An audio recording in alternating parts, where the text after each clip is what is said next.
La ciencia es el futuro. Sin ciencia no hay futuro. Hola amigos, soy Modesto Montoya, director y conductor del programa Encuentro con la Ciencia, un programa que promueve la educación, la ciencia y la tecnología a partir de entrevistas con sus protagonistas.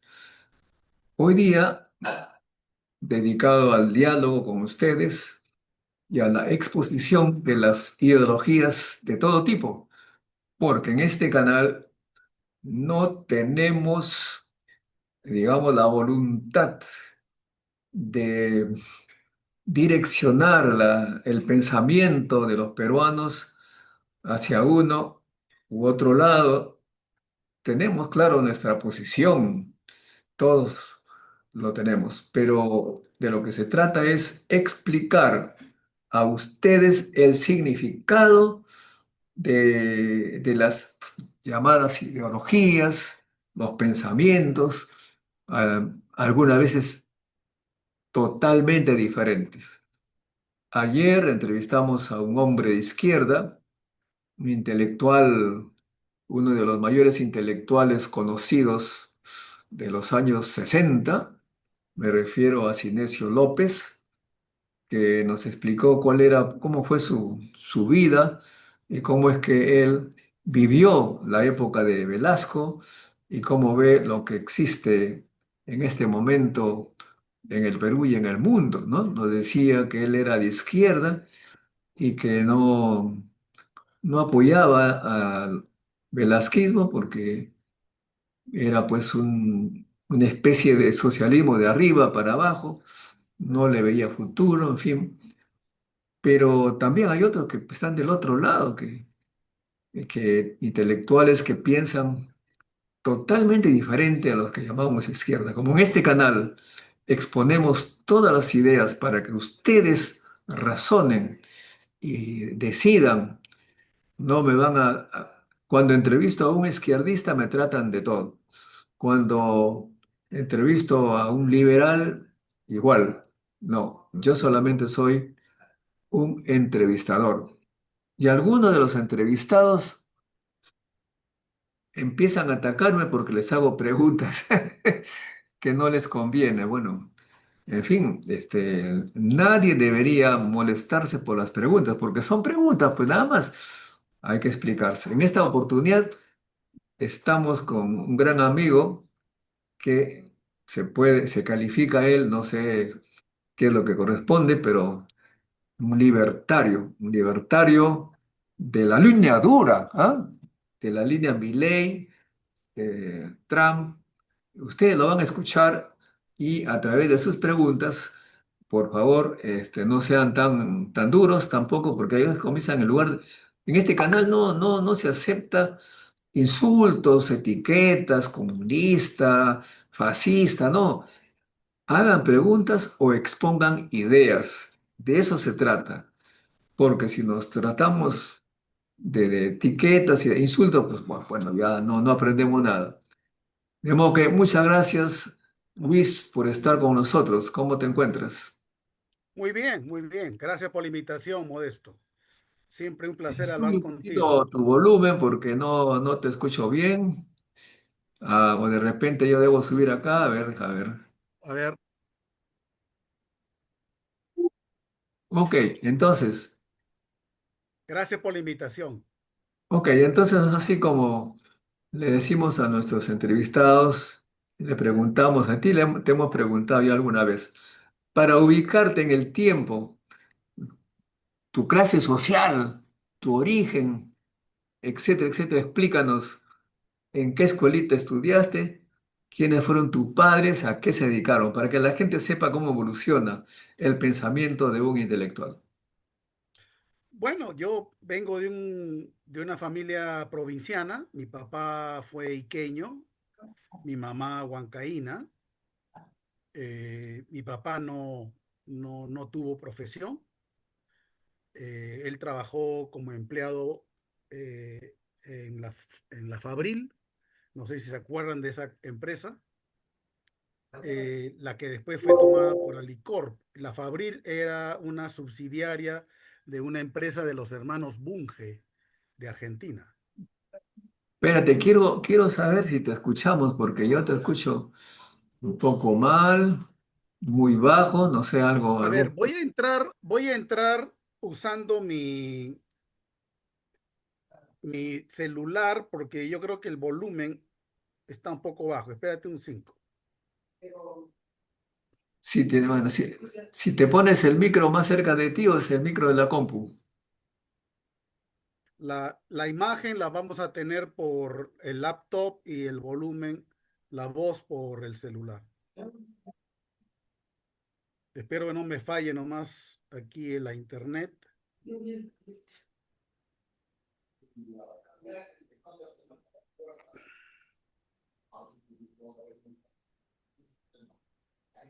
Ojalá que no haya eco también, porque a veces tienes que bajar el volumen de uno para que no haya eco. A ver, prueba. ¿Ahora me escuchas bien? Sí, ahora sí. Muy bien. Perfecto. Entonces decía que tu papá, tu mamá eran, ¿cuál era su ocupación? Bueno, Hay un pequeño retorno. Espérate un rato. Tienes que, El, tienes que bajar el volumen de uno de ellos, del que tenía bajo volumen, elimínalo, ponle en cero. ya, no, tampoco, espérate. Hay una forma de eliminar esto. Ya, Pero ahora solamente se te ve una foto. Mejor quédate como antes nomás, hablando un poco fuerte. ya. Elimina y ya está. Muy bien, habla fuerte. Y entonces tú decías, repite por favor, tu papá, mamá, ¿dónde estudiaste? ¿En qué escuelita? bueno, yo estudié en diferentes lugares. Estudié mi primer año de primaria lo hice en el Salesianos de Huancayo. El segundo año, cuando ya vinimos a Lima, eh, estudié en un colegio muy pequeño de Jesús María, se llamaba Virgen de Fátima, un colegio particular, pero muy, muy pequeño. Y luego ya entré a estudiar en escuelas fiscales hasta el quinto año de primaria y en la secundaria la hice en la Gran Unidad Escolar Mariano Melgar. Muy bien. Y ya en el colegio, ¿en qué año terminaste el colegio? Yo terminé el colegio el año 72. 72. Así es. En esa época había mucho movimiento eh, por Velasco. ¿Cuál era tu posición al respecto? Bueno, mi posición era una posición ecléctica. No estaba de acuerdo con lo que yo tenía en aquella época, 12, 13 años, ¿eh? Cuando ocurrió el golpe, ¿ya? Y me sorprendió que el golpe no tuvo una respuesta mayoritaria en la población, más allá de unos cuantos desórdenes en Miraflores y en el centro durante un par de días y después todo terminó, ¿ya? Obviamente, al comienzo, con las medidas de la recuperación de la IPC, etcétera, etcétera, y el apoyo del comercio, que apoyó desde el comienzo al golpe, cosa que no fue compartido por la prensa, eh, pues pude ver que la gran mayoría pues estaba de acuerdo, ¿no? La gente, digamos, del pueblo, ¿no?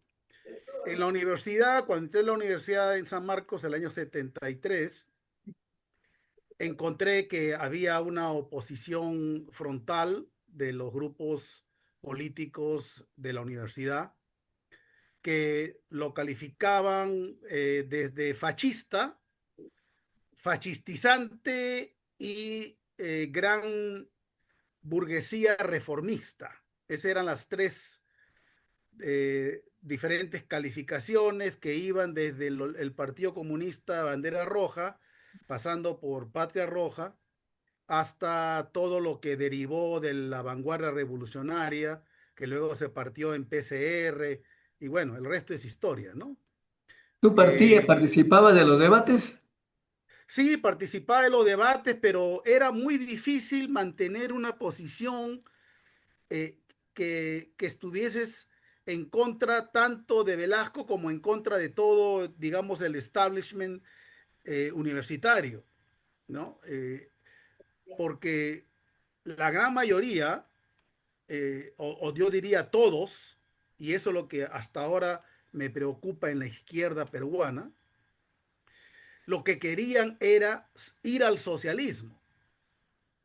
¿Ya? Y yo por mis lecturas, eh, que yo era un ávido lector en aquella época, pues sabía que uno no podía llegar, aún dentro de la doctrina marxista, no podía llegar al socialismo sin haber pasado primero por un capitalismo. Y yo pensaba, eh, por mis lecturas, que no teníamos realmente un capitalismo en el Perú, ¿no? Lo que O sea, teníamos era, en esa época tú ya tenías ideas, digamos, capitalistas. sí, pero un capitalismo basado, digamos, en los principios liberales, ¿no?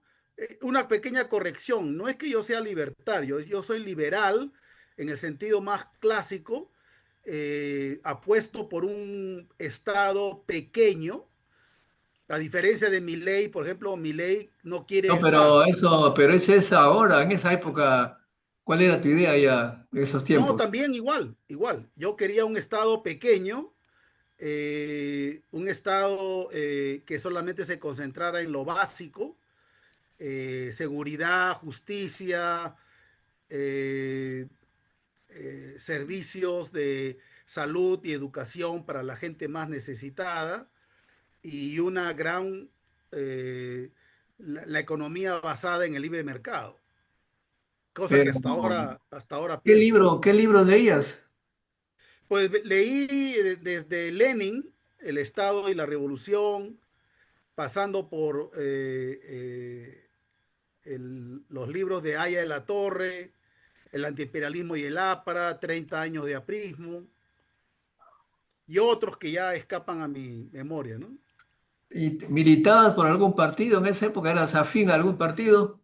No, no, no militaba, pero por familia, mi papá era prista, y mi papá siempre me llevaba a mí, a mis hermanos y a mí a las celebraciones del 22 de febrero. Y entonces, pues pude ver, digamos, estar en un meeting de la fraternidad, escuchar a Aya La Torre. Y lo que a mí me llamó la atención, siendo muchacho, ¿no? Te estoy hablando de, no sé, pues 16, 17 años o quizás, quizás menos, cómo alrededor mío, inclusive mi papá, cuando hablaba Aya La Torre, se le caían las lágrimas a la gente. O sea, era un hombre que realmente, y algo que yo no he vuelto a ver en la historia peruana, no he vuelto a ver, o sea, no, no hay ningún otro peruano que haya hablado así al corazón del pueblo, ¿no? Cuál era el discurso que llegaba al corazón del pueblo?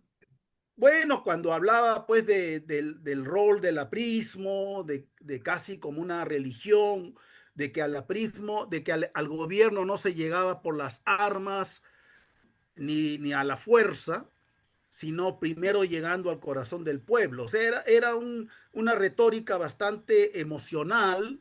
Él sabía conectar muy bien con el pueblo, pero a mí principalmente esa parte yo la apreciaba, la sentía, porque era algo muy notorio ver a gente adulta lagrimiendo, ¿ya? Entonces, algo que yo no lo había visto nunca. Pero obviamente cuando ya yo leía los libros y el programa, la biografía de Aya, etcétera, etcétera, no, yo no estaba de acuerdo con el plan de la PRISM, ¿no? Era una versión indoamericana, para ponerlo en palabras de Aya, digamos, de la socialdemocracia, era muy estatista, y cosa que después se plasmó en la Constitución del año 1979, ¿ya? Eh, y que dio lugar, o sea, el mismo Haya a veces reconocía en sus discursos que el programa del APRA lo estaba haciendo Velasco, ¿no? Pero, pero sin democracia, de abajo hacia arriba, de arriba hacia abajo, con falta de libertad, ¿no? Recuerde que el lema del APRA era pan con libertad, pero yo creo que eso era una doctrina de la época. O sea, era algo, era de la época, igual eran los discursos de Belaúnde, el mensaje de Belaúnde, siendo la oposición al APRA, Fernando Belaúnde también creía en que el Estado tenía que reservarse los sectores estratégicos, cosa que ahora nadie cree, ningún economista, digamos, serio piensa que eso debe ser así. ¿Ya? Entonces, eh, esas Pero fueron las tú, ideas. tú estabas en una universidad estatal. No hay una Claro, contradicción sí, ahí, no hay sí, sí. contradicción. No, no, no hay contradicción porque yo pienso que, eh, y ya fundamentado en lo que he leído posteriormente y lo que yo encontré en San Marcos, que realmente la gente pobre, o sea, digamos lo que hoy día vendría a ser E o D, no veías presente en San Marcos, por lo menos en biología, en ciencias biológicas. Veías B y C y un poquito, un porcentaje, un 10-15% de A, por lo menos en biología, pero en medicina veías, yo diría, 30% del nivel A en aquella época. Muchos estudiantes llegaban en sus autos, o sea, eso era normal. Entonces, realmente era como que los pobres estaban financiando la educación de los que sí pueden pagar. Entonces, ahora yo lo que pienso es que el que no puede pagar Pero no debe te ser, vayas, no te vayas al futuro, te estoy preguntando un poco de tu vida. ok, Terminaste ahí la Universidad San Marcos y entiendo que trabajaste en el IPEN, ¿no? Un poco. hice un curso en el IPEN donde tú me enseñaste. Tú estabas recién llegado de Francia y realmente no me acuerdo qué curso me enseñaste, pero dentro de ese curso de capacitación de un año, ¿ya? De radioquímica, me acuerdo que se llamaba el curso. Eh, Ahí estaba el que fue director de ejecutivo del CONCITEC, me acuerdo, ¿cómo se llama? El Martí físico, Corena. también como tú. Ah, Martí Corena. Martí Corena, estaban, bueno, otros profesores, ¿no? Bueno, y yo hice ese curso y como consecuencia de ese curso, pues yo quedé en una posición muy buena y rápidamente fui invitado a formar parte del programa del IPEN, ¿no? Digamos, del staff del IPEN, ¿no? Como profesional 4. Yo después me di cuenta que todo respondía a un plan del gobierno militar, ¿no? Que todo el IPEN y todo el trabajo con Argentina, el programa de capacitación en Argentina, todo eso era una visión, digamos, ligada a la seguridad nacional. Tú sabes que esos conceptos de esa época, ¿no? Como el Brasil, como Argentina, ¿no? De que el Estado tenía que fortalecer esto porque era muy importante, ¿no? Etcétera, etcétera. Y que cada posición del IPEN tenía un programa de capacitación y que yo eventualmente podía o irme a hacer un doctorado a Estados Unidos o irme a hacer una maestría a Argentina. Entonces yo preferí irme a hacer un doctorado a Estados Unidos. Escogí radiobiología, pero al final rápidamente, como yo ya me había desligado del IPEN, pues elegí biología molecular y bueno, ya el resto, ya yo hice mi carrera solo, ¿no? Y luego pasaste a Europa. No, no, no, me fui a Estados Unidos a hacer el doctorado Y ahí primero me fui a hacer un doctorado en química, porque obtuve una beca para hacerlo en el departamento de química, para estudiar los efectos de la radiación en los ácidos nucleicos, en proteínas. Pero luego me di cuenta pues que mi formación como biólogo en la parte química lamentablemente pues no era fuerte. O sea, yo ahora a los estudiantes, por ejemplo, de Cayetano, les insisto que no se contenten con tener un curso de biología, de química orgánica, sino tener el curso, el texto, por ejemplo, el de Morrison and Boyd y otros, completos. O sea, ver todo, ¿ya?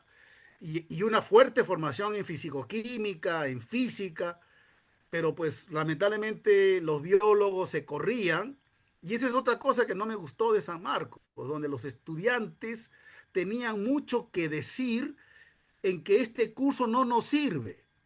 Y entonces queremos un curso de física para biólogos, queremos un curso de fisicoquímica para biólogos. Y entonces a mí me sorprendía que las autoridades nos hacían caso.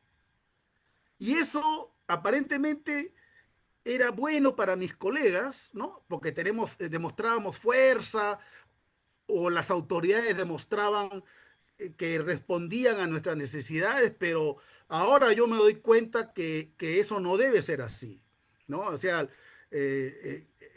la universidad para mí no es una universidad, la universidad no es una democracia, ¿no? Está Bueno, gobernada por la entonces, meritocracia, hay gente que sabe qué es lo que tienes que estudiar y tú vas a estudiar. Tú no vas a decir, no, no, eso no quiero, yo quiero esto, yo quiero el otro. No, no, no es así. ¿Ya? Y bueno, entonces, entonces así fue como, ¿cómo? luego que estuviste en Estados Unidos, por qué regresaste a este país de las lágrimas? No, no, no, yo después de Estados Unidos fui a hacer mi primer postdoc a Bélgica, en el laboratorio donde se inventó la ingeniería genética de plantas, y ahí estuve 2 años. Realmente aproveché para conocer otra manera de hacer ciencia, ¿ya? Completamente vertical, o sea, allá no hay profesor auxiliar, asociado y principal como en las universidades americanas y peruanas, sino solamente hay un Herr Professor y punto. Él es el jefe del departamento y debajo solamente hay líderes de grupo, el equivalente más o menos a un profesor asistente o auxiliar de la Universidad Americana. Pero allí hay un profesor para todo un laboratorio que es el equivalente de un departamento, y ese señor publica todos los artículos. Él es el autor de correspondencia de todos los artículos de más de 170 personas. Entonces imagínate, ¿no? Claro. Esa fue, Ah, esa ahora, fue para mí una experiencia que me sirvió. Como te digo, conocí otra manera de hacer ciencia, la manera europea nórdica, porque Bélgica, la Bélgica del norte, la flamenca, está más cerca de la forma universitaria de Alemania, Europa nórdica, que de la Europa del sur, ¿ya? Donde está Francia, Italia, Portugal y España. ¿Ya? y bueno, ¿y qué es lo que te Entonces, regresó al Perú? no, no, no, de ahí vine a Colombia. Conseguí una posición dentro de un proyecto de colaboración entre Bélgica y el CIAT, que es el Centro Internacional de Agricultura Tropical, y trabajé en un proyecto durante 2 años, pero realmente no estaba contento, porque me sentía que era como guardando distancias, como un cirujano tomando la presión, ¿no? Haciendo tablillas a los que se dislocaban el tobillo, esas cosas, pero realmente era una ciencia demasiada corriente abajo. Ahí me decían que uno tenía que pensar en todo momento si lo que yo estaba haciendo era útil para el agricultor. Pero yo ya sabía, porque yo trabajé en biología molecular de plantas, pero de avanzada, tanto en Estados Unidos como en Bélgica, que detrás de lo que se aplica en la agricultura hay toda una ciencia básica que tú tienes que conocer, y eso era lo que a mí me llamaba y eso es lo que yo quería hacer, ¿no? Bueno, Pero, entonces, ¿cuándo regresaste a Perú? después de Colombia renuncié a los 2 años, no estaba contento y regresé a Estados Unidos a trabajar en Cornell, donde trabajé 1 año y luego obtuve una posición de más largo tiempo en Canadá, trabajando, perdón, en Atlanta, trabajando para una empresa, este, para un instituto de investigación del sector forestal, financiada por empresa privada. O sea, el instituto era 100% privado y era financiado por las grandes papeleras de los Estados Unidos. Por ejemplo, Ajá. eso también me sirvió para aprender que eso se podría replicar en el Perú, donde, por ejemplo, los empresarios del algodón podrían juntarse y financiar un centro de investigación del algodón, o los agroexportadores juntar recursos financieros y tener un centro de investigación dedicado a los cultivos de exportación. Cosa que yo he venido, digamos, propagando, tratando, defendiendo en el país, pero aquí no voy a decir Pero espérate, nombres. pues, pero por parte. Entonces, ¿en qué año regresaste a Perú y dónde te instalaste? Yo regresé cuando me enteré, yo siempre tenía esperanza de regresar al Perú, ¿no? Tener mi propio laboratorio, etcétera, etcétera. Y navegando por la internet me encontré que había un concurso en la Cayetano por unas becas de retorno.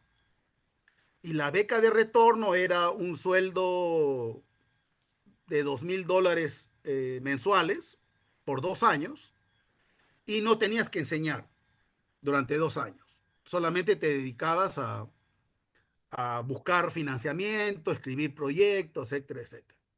Así que yo regresé a la Cayetano y me entregaron un laboratorio totalmente vacío, no tenía ni silla, y ahora está totalmente equipado. Yo conseguí con colaboradores y yo solo financiamiento por más de $1 millón, así que pude estar totalmente equipado el laboratorio.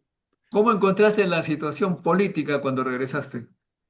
Bueno, fue el 2006, recuerda, estábamos terminando el gobierno de Toledo y comenzando el gobierno aprista, ¿ya? Y bueno, a mí me sorprendió cómo en el gobierno aprista la economía estaba que volaba. O sea, tú te subías a un edificio de Miraflores y veías grúas de construcción de edificios por todo Lima. Y me recordó mucho a la Cali del año 93. Cuando yo llegué a Cali, el año 1993, igualito. Cali era una explosión de construcciones, ¿ya? La clase media estaba explotando, pero Pero obviamente, eso tenía relación con el precio de los minerales. por eso los minerales, etcétera, etcétera. Y realmente el gobierno, pues, el segundo gobierno de Alan, creo que no cometió los errores del primero. Yo creo que eso quizás es su mejor mérito, pero no aprovechó para realmente hacer las reformas que desde mi punto de vista son necesarias, ¿ya? Porque lo poquito que se hizo durante el gobierno de Fujimori de liberalizar la economía, ¿no? Restringir la acción del Estado de manera subsidiaria, Bueno, etcétera, etcétera, pero no era eh, suficiente. es importante señalar que independientemente de lo que hizo Fujimori, pues vendió las propiedades del Estado y tenía cualquier plata para hacer cosas y eventualmente corromper, o sea, no necesariamente pues es la bondad de la política, sino de la No, plata. es que mira, lo que pasa es que, o lo que yo creo que Hacía, pasó, vendió las joyas de la abuela. es que no son las joyas de la abuela. Yo no Bueno, creo en la empresa estatal. de quien sean las joyas, sí, si las vendo y tengo plata, pues puedo hacer un montón de cosas, ¿no? Claro, sí, sí, sí. Y tú tienes que aceptar, por ejemplo, que la Defensoría del Pueblo, la Indecopi, el Banco de Reserva, el MEF, funcionaron bien durante bastantes años. Indecopi ahora no, quizás no está tan fuerte. Senasa, por ejemplo, Senasa calidad top y es la responsable de la explosión de la agroexportación, ¿ya? El fortalecimiento de Senasa, ¿ya? Hay mucha calidad, te digo, dentro de Senasa, ¿ya? Mucha gente, mucha gente capacitada trabajando allí, ¿ya? Trabajaste en el Eh, INIA tú, ¿Cómo? en el INIA trabajaste. Sí, trabajé en el INIA desde enero del 2015 a fines de enero del 2017. Ahí contaste una vez que descubriste que en el Estado peruano hay una especie de capa que se mueve por todos lados, independientemente de los partidos, se Sí, sí, sí, cambian sí, los sí. puestos, de modo que no hay un cambio real en cada gobierno. Sí, sí, eso es cierto. O sea, obviamente no voy a decir nombres, pero la anécdota es que un día el secretario técnico de la institución fue invitado a presentar su renuncia. Yo era el director general de la dirección más fuerte del INIA, vino a despedirse y yo preocupado le dije, oye, caramba, ojalá que consigas colocarte pronto. Y él me dijo, no, tranquilo. Y en una semana consigo trabajo. ¿Cómo así? Le dije. No, es que somos un grupo, me dice, de 200 personas que estamos, digamos, unidos por una especie de juramento de sangre, entre comillas, ¿ya? Que cuando alguien pierde el trabajo, rápidamente lo incorporamos en algún otro sitio del aparato del Estado. Y de verdad, no pasó ni una semana y él ya estaba trabajando en el Estado. Pero eso significa que no hay un cambio real en las... Es que fíjate, es por eso que yo no creo en el Estado, porque la gente que trabaja en el Estado, o sea, tú puedes llegar como ministro, puedes llegar como director general de un ministerio, puedes llegar como director ejecutivo de algún organismo regulador, pero debajo hay toda una estructura de gente que cuando tú llegas, lo primero que te dicen es, doctor, bienvenido, pero recuerde usted, escucha, que usted está de pasada. Usted se va y nosotros nos quedamos. Ese es el problema. Entonces, ¿cómo puedes confiar en la acción del Estado cuando el Estado está formado por gente de carne y hueso que su primer interés es mantenerse en el puesto, ¿ya? Y que su agencia, su departamento, tenga una vida eterna. Bueno, tú efectivamente no crees en el Estado, pero No, o sea, no creo que en el Estado como un agente de creador de riqueza. O sea, el eso es Estado no cierto, crea el Estado riqueza. no crea nada de riqueza, obviamente, pues, pero digamos que de ahí a decir, borremos todo, como mi ley Es dice, que yo creo que el Estado puede hacer un mejor papel, pero de otra manera. Pero decir eso en el Perú, lamentablemente, como tú justo ahorita hablabas de etiquetas, ¿no?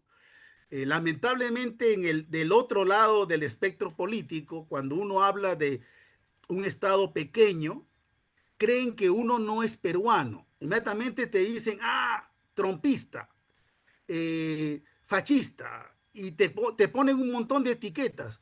Y tú sabes, tú me conoces, yo quiero a mi país, igual que tú. Solamente que pienso que la solución está en otro sitio, ¿cuál es ¿no? esa solución?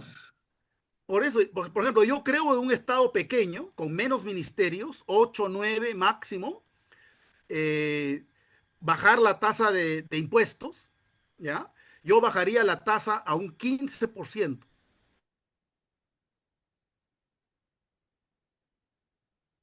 Se te congeló la voz, ¿ah? Vamos a ver si regresas. Es Luis de Stefano, biólogo molecular, doctorado en Estados Unidos, con experiencia en Europa, que nos está conversando de esta posición que se le llama el liberalismo, gran este movimiento que está generando en América Latina para algunos muchos problemas, para otros una esperanza. Vamos a ver si se vuelve a comunicar con nosotros Luis Estefano, eh, que tiene una posición opuesta al llamado izquierdismo. A ver, seguramente va a regresar. Tenemos amigos, nosotros, como señalo, tratamos de poner para ustedes las ideas que están, digamos, compitiendo en el Perú. Muy bien, ahora un asunto. En un momento que conversamos, me dices tú, Disculpa, se me fue el internet. bueno, entonces tú me decías en la conversación previa que nosotros somos del occidente. ¿De dónde te ha salido esa idea que nosotros somos del occidente? Eh, Bueno, a ver, habría que contar con el mundo entero. O sea, para mí, si yo vendo quinoa, venderé pues al mejor postor. Si son asiáticos, chinos, no, americanos. por supuesto, sí, por supuesto, sí. El Perú debe comerciar con todo el mundo, con Pero todo. aparentemente Trump, que es uno de tu grupo, digamos, cree que No, no. no, no necesariamente. Mira, es que fíjate, no todo es blanco y negro. Bueno, pero él ¿Ok? dice que no, no hay que conversar con China, hay que venderle No, a... no. Mira, en la parte económica yo no estoy de acuerdo con él. ¿Ok? Te lo digo. No estoy de acuerdo. Es proteccionista, etcétera, etcétera. Ya, te doy eso. Pero en lo que yo sí apoyo es que ha, está luchando, digamos, contra la cultura woke. ¿Ya? En la parte cultural, recortando el financiamiento a las ONGs, retirándose de 66 organismos e instituciones de las Naciones Unidas y otro tipo de instituciones que realmente servían solamente para dar de comer a las ONGs. Bueno, tú le tienes una tirria a las ONGs, pero a mí lo que me preocupa es esta posición de que nos ha dicho pues que el petróleo de Venezuela es de él y de repente el oro de Perú también, y si es que lo necesita va a venir y con su fuerza armada y nos toma aquí como país. ¿Qué piensa de eso? Bueno, mira, en realidad yo estoy de acuerdo con lo que muchos analistas eh, están concluyendo, ¿ya? Pero él lo ha dicho, él lo ha No, no dicho. está bien. Es que una cosa es lo que se dice, pues, o sea, paciencia. O sea, eso es lo que hace un político. Un político es que no te deja ver a veces cuáles son sus verdaderas intenciones, ¿ok? Ya. Y eso no está mal. Tú no puedes jugar con tus cartas abiertas. Yo creo que aquí lo que se trata es de reafirmar el poder de influencia de los Estados Unidos en el hemisferio americano, ¿ya?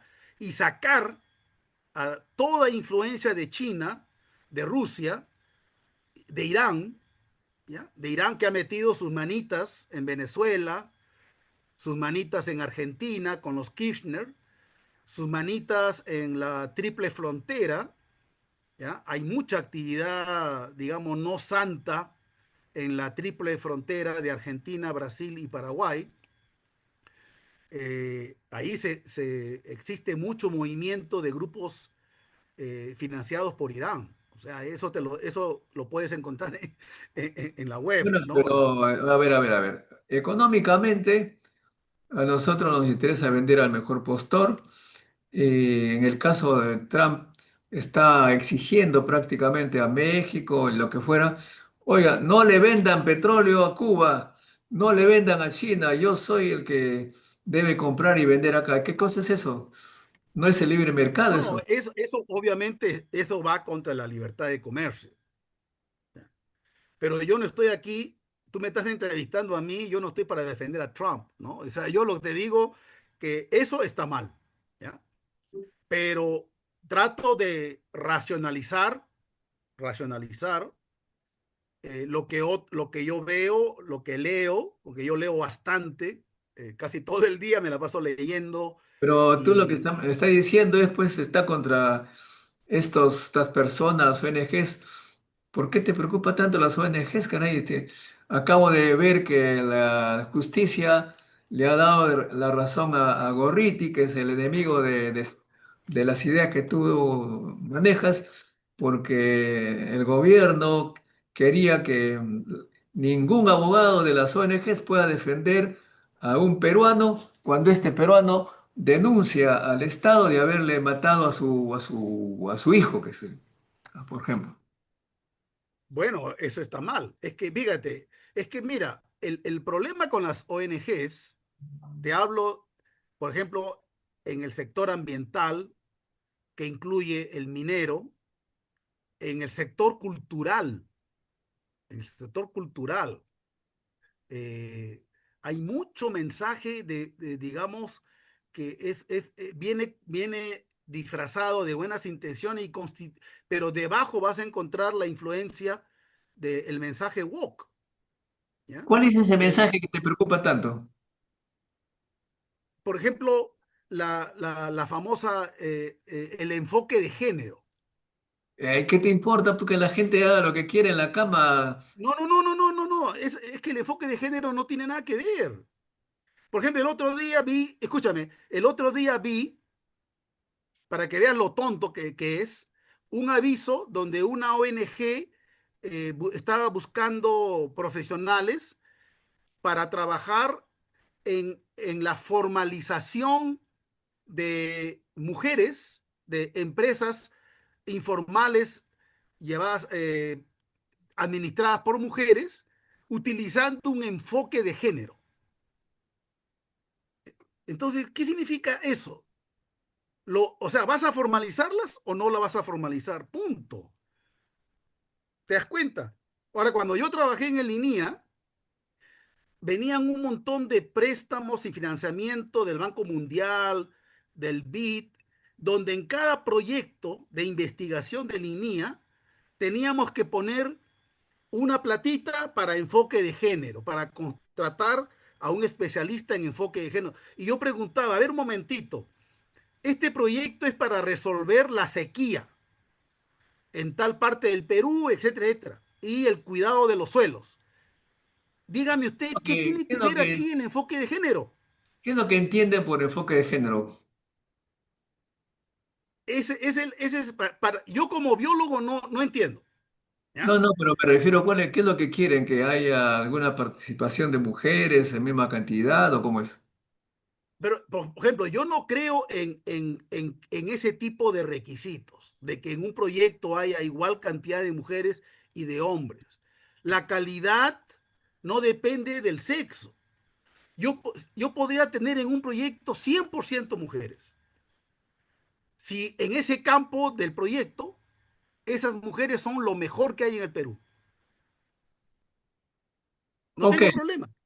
o sea, bueno, la parte económica, entonces estás contra Trump, no te gustaría que venga al Perú a molestar aquí porque van a supuestamente ver narcotraficantes, pero vienen por los recursos naturales. Entiendo que con eso estás contra, pero vamos a pasar a las preguntas. Pero una cosita, Modesto. A ver, Cuando una empresa viene a explotar tus productos naturales, hay que pensar que cuando el cobre está debajo de la tierra, su valor es cero, vale cero.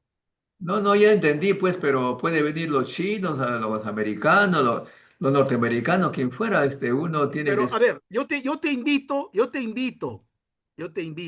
a que entrevistes a los antiguos trabajadores, que creo que no los vas a encontrar, pero busca a un hijo de un trabajador que trabajó para la International Petroleum Company, un obrero, o alguien que trabajó para la Cerro de Pasco Corporation, empresas americanas, y pregúntale si en esa época su papá estaba mejor pagado, mejor tratado, etcétera, etcétera, que cuando pasaron estas empresas al Estado peruano y luego cuando han pasado a ser explotadas por empresas chinas.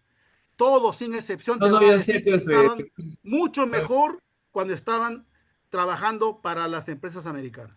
lo que quieras, pues puede que sea como tú dices, pero hay que darle la libertad a un país de comerciar con quien crea conveniente. No, por supuesto, yo estoy de acuerdo contigo. Estoy de Ok, acuerdo. entonces pasamos a las preguntas de los seguidores de este programa que son muy, muy críticos, ¿ah? Francisco Castillo dice, buenas noches. Si bien el volumen es bajo, se le entiende bien. Ok.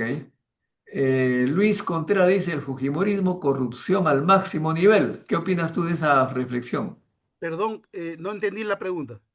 No es una pregunta, dice que el fujimorismo era corrupción al máximo nivel.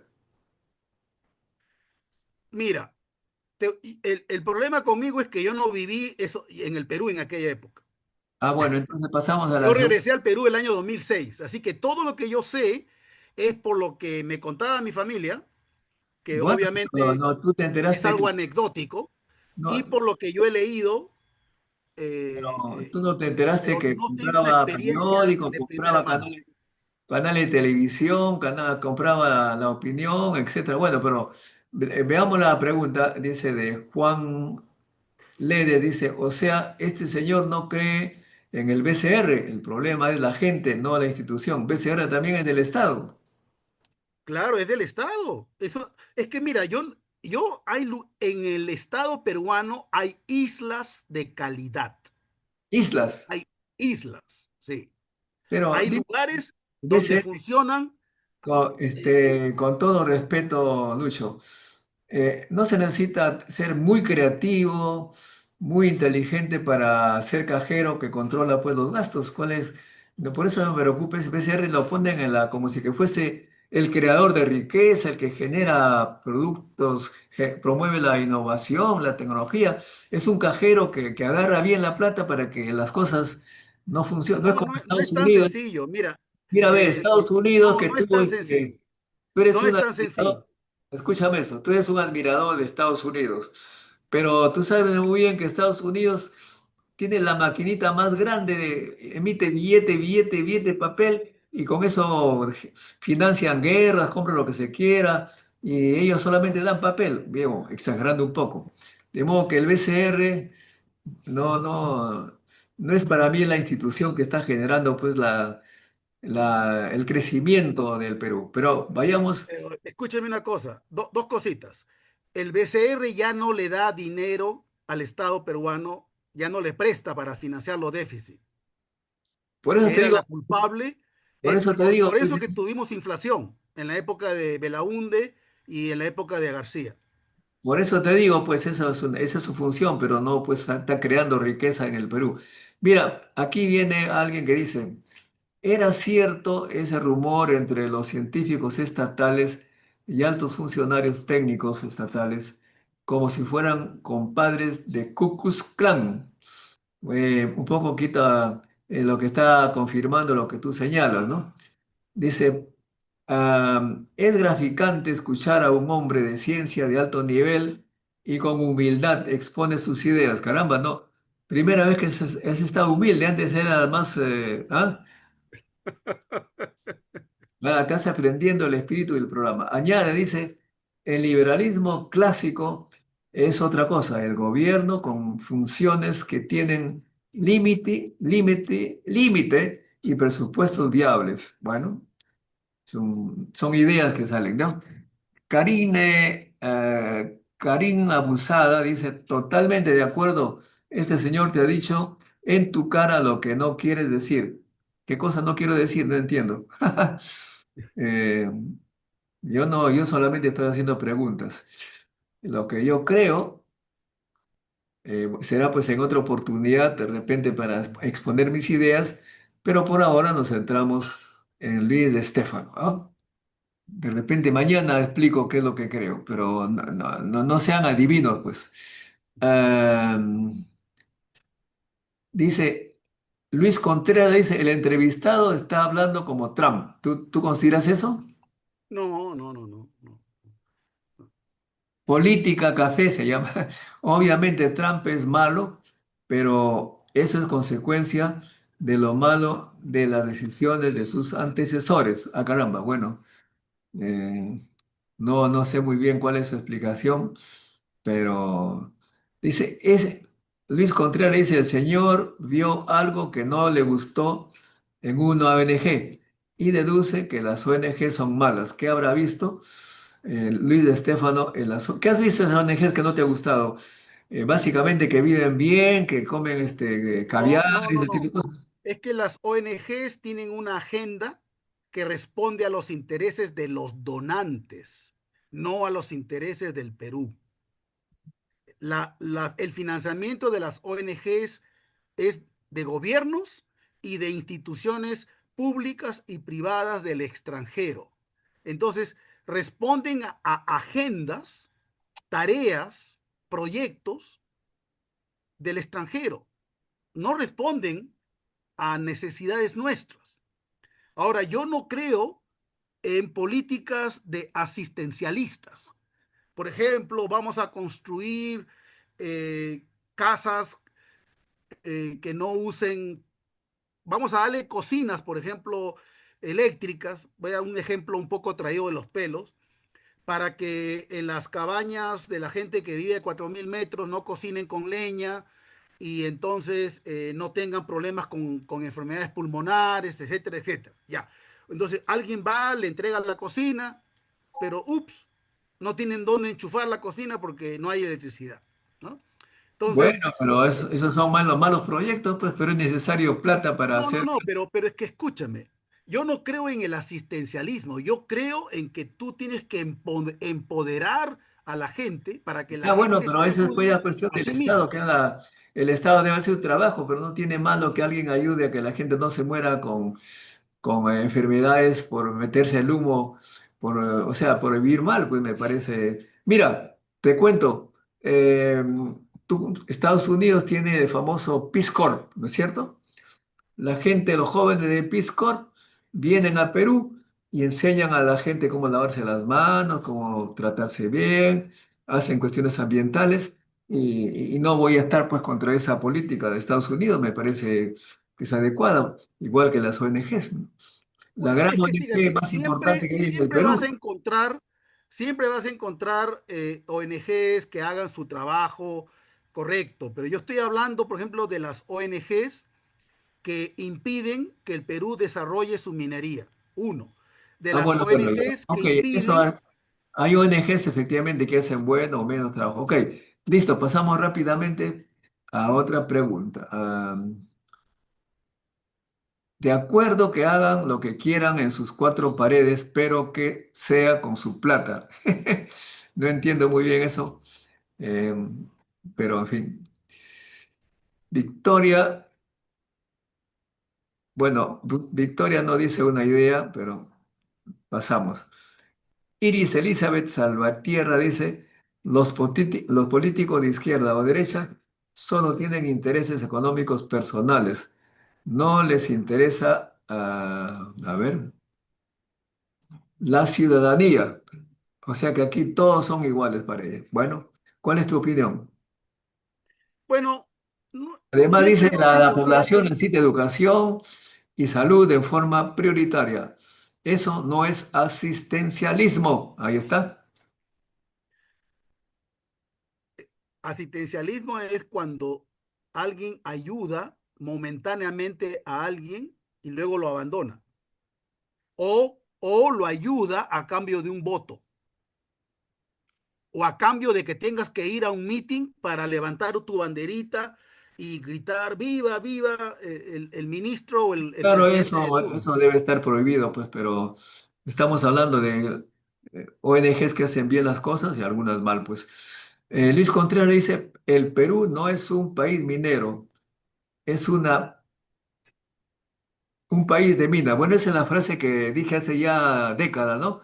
El Perú no es un país minero, el Perú es un país con minerales, porque el país minero es pues Australia, Canadá, Suecia, que tienen buenas empresas con tecnología para extraer minerales. ¿Quién tiene los minerales? Perú. ¿Quién es la industria minera? Pues allá las grandes. ¿Cuál es tu opinión al respecto?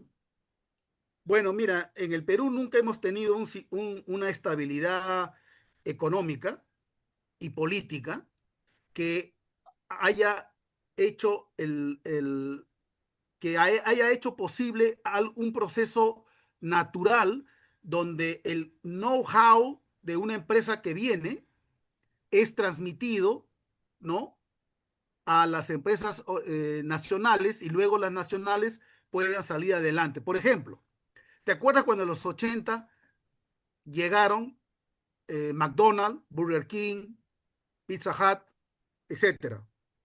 Y ahora en el Perú tenemos una explosión de empresas peruanas de comida rápida, etcétera, etcétera. Tú sabes que detrás de la comida rápida hay toda una tecnología, hay todo un know-how. Entonces, la gente que trabajó primero en esos McDonald's, Burger King, Pizza Hut, aprendió, y luego fue capaz de trabajar y sacar adelante sus propios negocios. Perfecto, ya Eso es se lo está que no terminando hemos el tenido en el programa. sector minero. Ya se está terminando el programa. Lo último, ¿qué piensas tú de Venezuela y Trump? Bueno, Venezuela tiene para largo. Yo creo que la salida de Maduro es un avance. Me gustaría ver que María Corina Machado y Edmundo González asuman, no, que Edmundo González asumiera la presidencia, pero no va a ocurrir. O sea, no es posible. Hay un periodo de transición ahí que es un nudo gordiano que Trump va a tener que desatar, ¿ya? Mira, Porque ha quedado un régimen de algunos, Maduro. algunos izquierdistas que saben mucho, creo yo, señalan que el fracaso de Venezuela no se debe básicamente a la política, sino al bloqueo que hizo Estados Unidos. Le cortó la compra de petróleo, ya no le daba plata para los repuestos, y Estados Unidos había impuesto al mundo a través de la Arabia Saudí el dólar como moneda universal.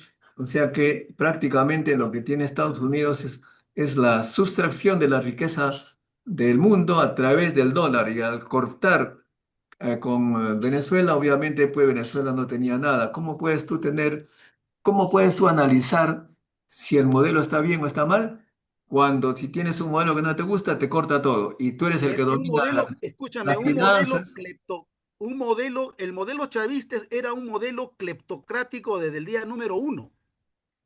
Tú sabes que la hija, escúchame, tú sabes que la hija de Chávez tiene una fortuna personal de más de 1.000 millones No, de no, ya, dólares. eso ya, digamos que tiene razón. Lo que te digo es, ¿cómo puede un modelo, cualquiera que este sea, funcionar si el amo del mundo te corta todo? A ver, ¿cómo haces tú? Pero escucha un momentito, Modesto, mira. Es lo que hizo, pues.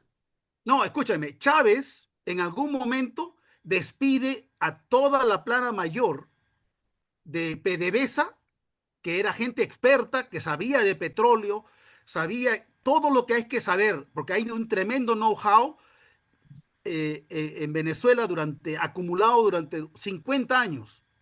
Ellos sabían de Sí, ya, petróleo. todo lo que tú dices es, todo lo Escúchame, que tú lo dices, sacó y, todo lo que tú puso dices a es, gente a trabajar que no sabía nada. todo Entonces, lo ¿qué que tú esperas tú? dices, todo lo que te dices es verdad. Todo lo que tú dices es verdad. Pero también es verdad que cortó, pues dejó de comprarle, no había, o ¿Y sea, le por qué cortó, crees que pues, le cortó? A ver, ¿por qué crees que le cortó? no sé cuál es la razón, pero te pregunto, ¿qué modelo puede funcionar si te cortan la No, es comunicación que con el mira, mundo? las sanciones de Estados Unidos fueron como formas de presionar para que el régimen de Chávez primero y luego Maduro, o digamos de Maduro, porque las sanciones fueron en la época de Maduro, digamos, no sea tan dictador, digamos que, y abuso de los derechos humanos, etcétera, etcétera. O Fue sea, una forma de presionarlo. Entonces, tú ellos estás, lo que tenían que hacer era no portarse bien, por decir así. No abusar de la gente, permitir la libre.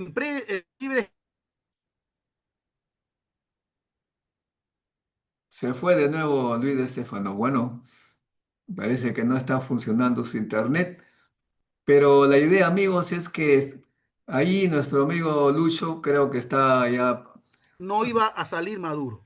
Y escúchame, Lucho, me parece que ahí tú pecas de ingenuo.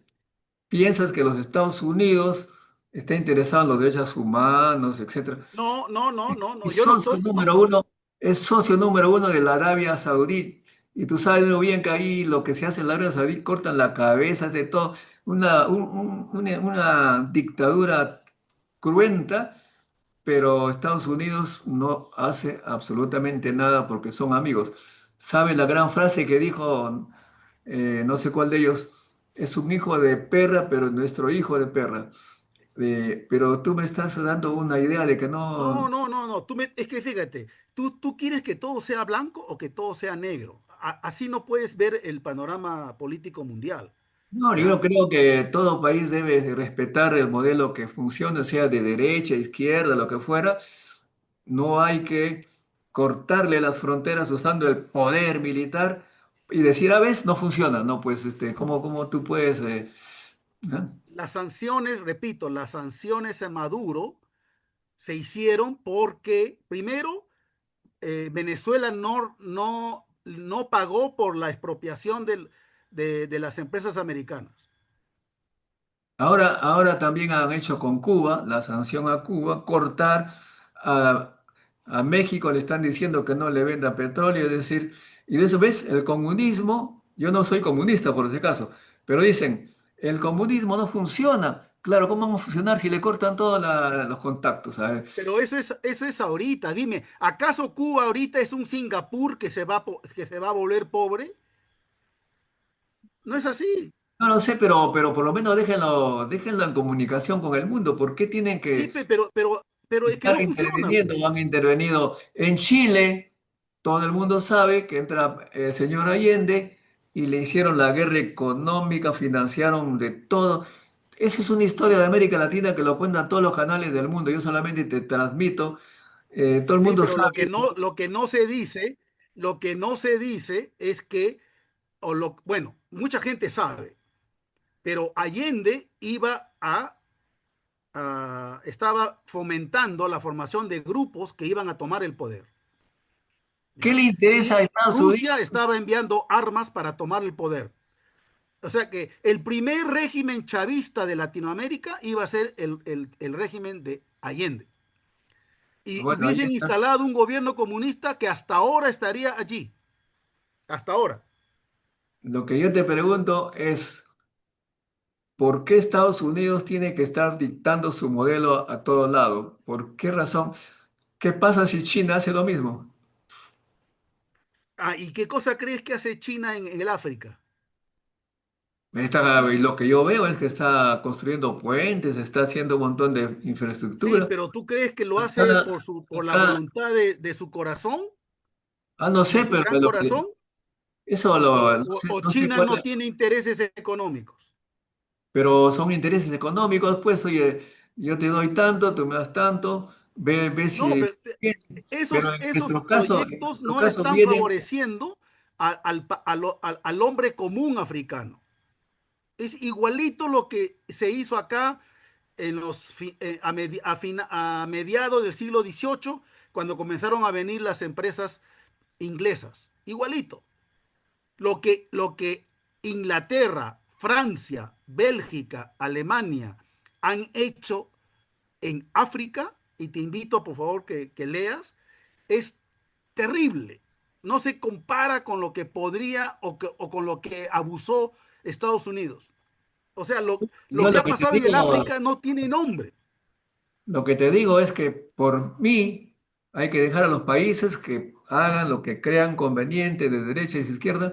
No hay que intervenir para nada para ver, Por pues, supuesto, y por ejemplo Francia, tú sabes que Francia desde el año 1960 ha invadido ¿qué me importa lo 120 que ha hecho? veces. Pero ¿qué me importa a mí lo que ha hecho Francia? Lo que digo es, no deben hacer esto con mi país, que escojamos lo que querramos y nadie debe intervenir, Sí, salvo pero está económicamente. bien, eso es lo que uno quisiera, pero hablemos de realpolitik, o sea, de la política real.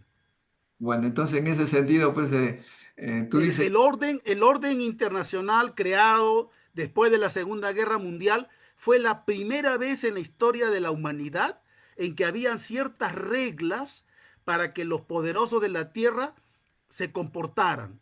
Ha durado Bueno, 70 años, pero mira cómo se comportaban los poderosos, el Imperio Romano, el Imperio Chino, o sea, estamos volviendo a lo que ha sucedido en la mayor parte de la historia de la humanidad. bueno, Estamos regresando, nada más. ahora sí estás hablando de forma lógica, ¿ves? Estados Unidos ha invertido en armas más que el resto del mundo, tiene un ejército muy poderoso, aunque su gente está con problemas económicos porque no produce las cosas de la vida diaria, pero tiene un ejército, unas fuerzas armadas, Bueno, la es China el nuevo también, imperio y la tiene, China también. es el nuevo imperio y tiene el derecho a hacer lo que crea conveniente porque así lo ha dictado la historia. Esa es más o menos tu idea, Lucho. No, no, no, no es la idea, no, no, no, es que es una consecuencia de la realidad. O sea, Estados Unidos está reclamando su zona de influencia, que es Muy bien, el pero los hemisferio países, americano. ok, pero los países China tienen, tiene su zona de influencia y Rusia tiene su zona de influencia. pero los países tienen el derecho de no estar de acuerdo, si es que no están, No, pues, yo estoy de acuerdo, pero el problema es cómo pero un lo que no país estoy de pobre. acuerdo es que vengan con sus armas, pues, y nos comiencen a meter No, balas. está bien, está bien, está bien, todos deseamos eso, pero yo estoy hablando de la política real, Modesto. O sea, ¿tú Ay, crees que el Perú tiene alguna manera de oponerse al poder chino, por ejemplo? Si mañana China decide invadirnos, por más que nos defendamos, en una semana nos invade. de acuerdo a la historia de China, Universal no tiene pues las mismas características de los ingleses, que fue el primer país narcotraficante que se volvió potencia por la famosa guerra del opio. Así es. No ha hecho lo que Estados Unidos, que le quitó la mitad de territorio a México, ni ha intervenido de la forma como lo ha hecho Estados Unidos en Chile, en Yo te Panamá, pregunto, está bien, Nicaragua, en Modesto, Bolivia. habla con los mineros que trabajan en Marcona. Hace una entrevista a los obreros de Marcona, que es una empresa china. Pregúntales cómo los tratan, pregúntales. Y te vas Bueno, a llevar una tremenda decepción. ok, no, yo no estoy defendiendo Son no defiendo acá ni a recontra China, abusivos. no defiendo acá ni a China ni a Estados Unidos. Lo que digo es que nadie debe tener el derecho de venir a meter balas porque no hacen lo que ellos creen. Bueno, Eh, pero ya eh, se nos terminó, amigo Lucho, ya este programa conoce las ideas de Luis de Estéfano. ¿Estás tú en algún puesto de congresista? no, no, no, no, no, no. Tranquilo. ¿Eres un Tranquilo como intelectual? operado. O sea que No. estamos en la misma condición, transmitiendo ideas y también escuchando las ideas de los seguidores, de aquellos que piensan. En este canal está para los que piensan, no los que repiten eslogan, no los que defienden fanatismos. Aquí es el canal de la gente con coco y se acepta toda crítica. Gracias, Lucho. Nos vemos. Hasta un Ya, nos vemos. siempre Chao, un chao. placer, siempre un placer escuchar a los liberales que hay veces pues nos traen sorpresas. Muchas gracias. Hasta pronto. Chao. No se olviden, amigos, hagan like, comuniquen este video con sus amigos para que seamos cada vez más en el canal de la ciencia, el canal que fomenta el espíritu crítico, la educación, la innovación. Para que nuestro país sea grande, se necesitan cerebros críticos y creadores. Hasta un próximo encuentro con la ciencia, amigos. Chao, chao. La ciencia es el futuro. Sin ciencia no hay futuro.